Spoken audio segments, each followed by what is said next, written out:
Guys, this is a no party zone. Please leave. No.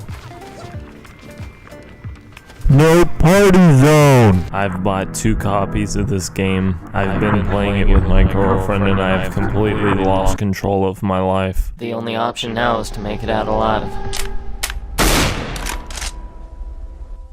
So have you ever had one of those nights on the weekend, you know, the nights where you scroll your Steam library looking for a game to play, even though you got 20 in your library, you feel like you got nothing, so you look around the homepage, and that's when I stumbled across this game. And I thought, oh, this is kind of neat, and I wasn't really gonna think anything too much of it, and then I saw the trailer, and I was like, well, just look at this trailer.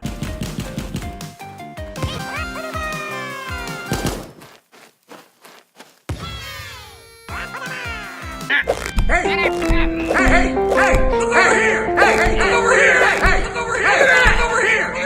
Hey, look at that! Hey, look over here! Look at that! There's a few things that make this one stand out above any other Battle Royale game, and you're immediately going to notice that it's a top-down game. I'm sure there's other top-down Battle Royale games. If there are, you could probably let me know in the comments. I've never played them. And if you've never really played a lot of top-down games, you might think, well, if you can just see above the entire map, you can see exactly where people are at. But as you'll see in the gameplay, whenever you move around buildings or hide behind trees, it actually blocks off that certain area, so you can't see them until you're in the line of sight.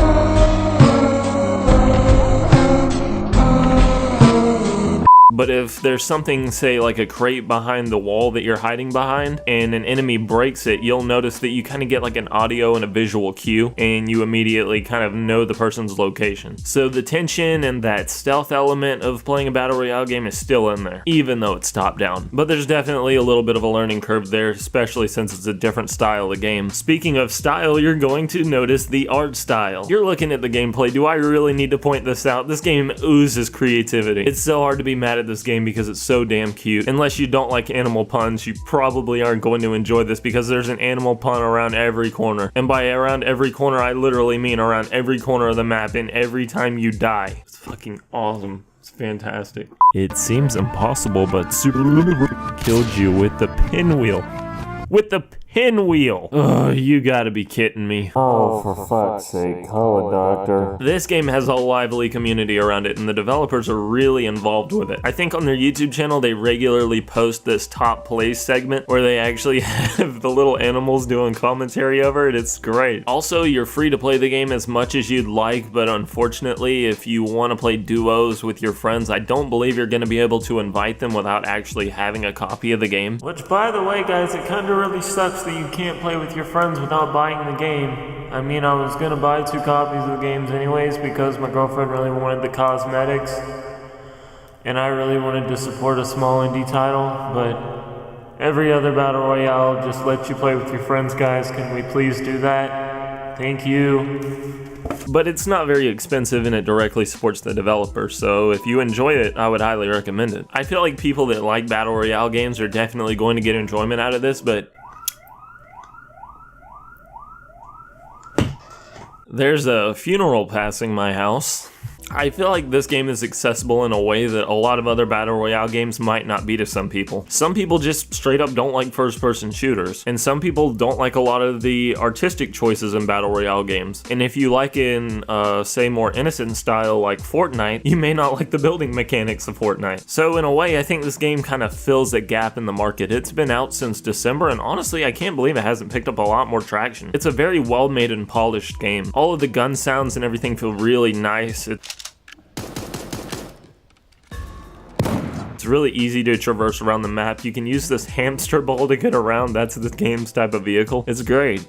It's great. There's a few things this game does really well and I think helps make it easy and fun to pick up and play is that there's no inventory system. This is honestly great. I love this. You can run around, pick up a ton of ammo, grenades, health, whatever, and you don't have to worry about managing it and dropping this for this. Apex Legends kind of does this very well by showing you what you already have in your inventory and what you don't need. But this this game just outright says, you know, whatever, you got 2 guns, you pick up whatever you want, and all the ammo will still be in your reserve. Your 2 lifelines, like any other Battle Royale game, is your health and your shields. Your extra health regeneration, like a med kit, is kept in this reserve, and this reserve is a 32-ounce soda juice drink, and every time you kill somebody, you just pick up a little bit to help fill that cup up, and you can take as much out of the cup you want at any time that you need it. The time to kill is pretty short. You can get melted in this game, so it's nice to always be able to easily pick up health whenever you kill somebody. The shields can actually be repaired with tape. You don't do a lot of waiting around. Everything is really fast. You're in and out of games really quick. If you play through an entire game, I'm not sure how long it took me to win my first game. I'll put it up here on the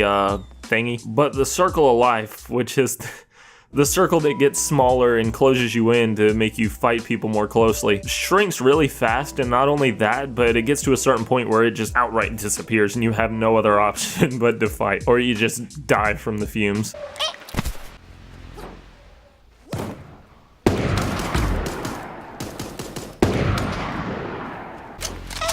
The game's only got 1 map, which I really enjoy. It's kind of like this zoo-themed tropical area. If I haven't mentioned it before, I'm in love with this art style. I love the little cherry blossom trees and the Japanese temples, and there's this little hibachi restaurant and like this colorful zoo gift shop. The whole game is just fun and colorful. Finally, if you want to play this game for yourself, it's available on Windows and Mac OS. If you play games on a Mac. As you can probably tell by the game and the art style, it's super easy to run, so I doubt you'll have any problems there. It's free to play as much as you want, and if you like it, you can pay to support the developers and get all the cosmetic items. And I think I only had to download like 700 megs, which is probably the smallest game I've downloaded in a long time. So I mean, it takes virtually no bandwidth. You just download it fast, and within a couple of seconds you're in the game and you immediately get the hang of it. It's not hard at all. So I definitely recommend giving it a shot if you have a way to play it. It's really great. And I think that that's all I got. If you like these style of videos, I just did a video on Grand Theft Auto Chinatown Wars you can check out. Big thanks to Bunty for shouting that out, made my damn day. Check out my channel and see if any of my other videos interest you, and if you're feeling really generous, you can support my Patreon, which helps directly fund the videos. I feel like this kind of goes without saying, but I don't make any money off of YouTube. Thank you guys for watching, thank you guys for checking me out, giving me a chance, and hopefully I'll see you here on the next one. Tell me what you think of Super Animal Royale. Have you been playing it? Have you ever played it? And I think that that's all I've got. See you guys later. Oh yeah, oh yeah. The game must be a girl, cause I'm always in it. I had it running like a track meet, passing around excuses like a fucking baton. Your grammar sucks, you run on. Like girls missing periods, a double entendre for the family.